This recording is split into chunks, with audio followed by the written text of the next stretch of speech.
So yesterday I was spazzing out about Jekyll and Hyde, and I mentioned that I am a little bit of a fangirl for Frankenstein the musical, and this inspired me to read the other play that I ordered along with Jekyll and Hyde, which I've already read, obviously, Playing with Fire After Frankenstein. It's not as violent as it sounds. Well, it kind of is. No one goes up in flames or anything, so don't take it too literally. Frankenstein the musical follows the story in a very linear way. It starts out when Frankenstein is a little boy and goes up to the end point where he's dying in the Arctic. I'm blowing the ending for this one because I'm assuming you all are relatively familiar with Frankenstein. Spoiler alert, sorry. This one, Playing with Fire, starts at the end with this confrontation between Victor and the creature.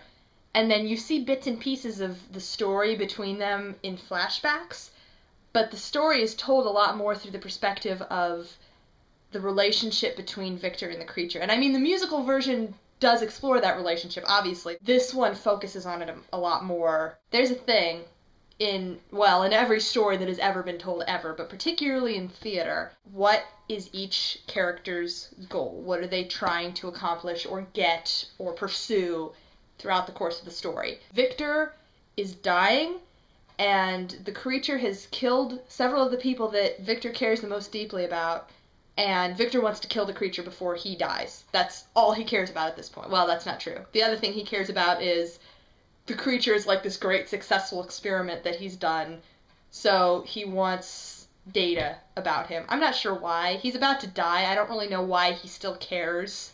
No one's ever gonna know. Primarily, eventually, he wants to kill the creature. The creature wants to know why Victor created it and what Victor feels for it. Well, after he created it, he was like, oh my god, what have I done? And, tied him up and abandoned him. So that's pretty obvious, but he still wants acceptance. The creature sees itself as Victor's child, and it started out as a child. When it was reborn, it couldn't talk, it barely could walk, it was like an infant, and Victor abandoned it. It's heartbreaking because Victor cannot see the creature as anything but an experiment. You just want to strangle Victor. Complicated characters again, sorry. You really do empathize with him. A little bit less so in this version. This is a little more true in the musical, which makes Victor much more human,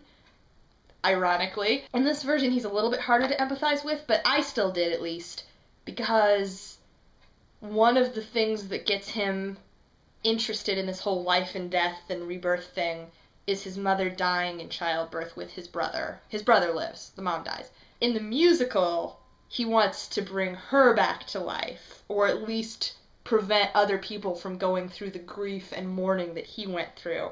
In this, he's kind of just fascinated, which is kind of sad.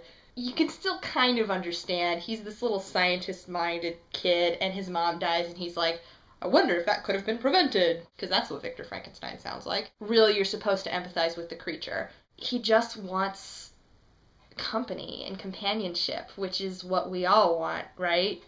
Someone that likes us for who we are and accepts us and cares about us. Human needs, which Victor can't understand because he doesn't see the creature as human. This is something you do not expect to see when you open up a play script. What is this strange foreign math stuff? I don't understand math. I'm an artist. That was a generalization. I apologize. I know plenty of artists who know how math works, and plenty of mathy people who create art. Don't hate me.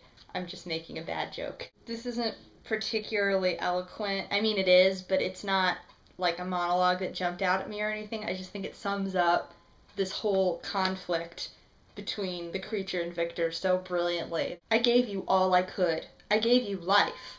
I never asked to be born. Made, as if changing one word could justify such cruelty. For it was cruelty, wrapped up in sanctimonious platitudes about the salvation of mankind. The end. That's all. I'm gonna go back to doing classics at some point, I promise. I'll do Shakespeare tomorrow, really. I just got spazzed out about this. Okay. Bye.